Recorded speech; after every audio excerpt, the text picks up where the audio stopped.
All right, so Mrs. Dowden finished responding to her emails in 31 and 8/10 minutes.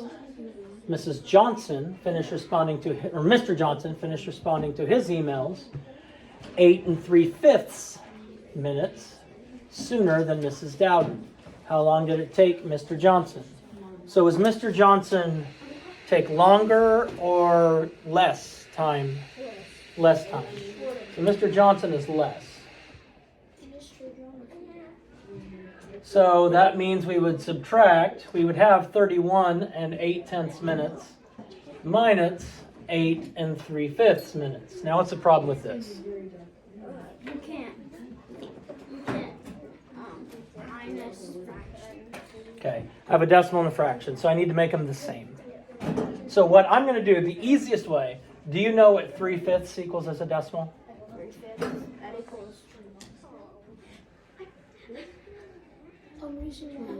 Okay, well let's do it this way.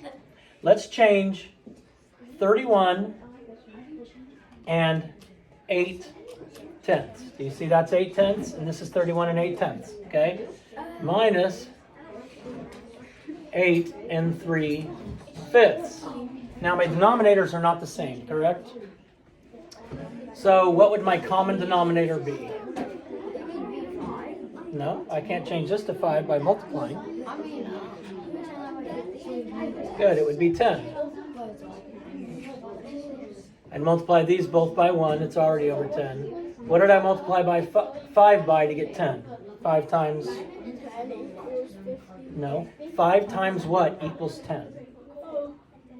2.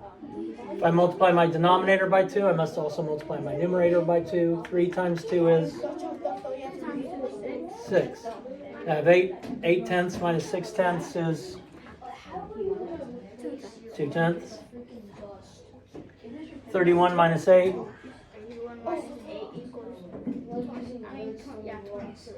23. I'm not doing the math, so hopefully. So we could have 23 and 2/10, or 23 and 2/10, or 23 and 1/5, because 2/10 would simplify down to 1/5. I think on the assignment, if it's multiple choice, the answer is 23 and 2.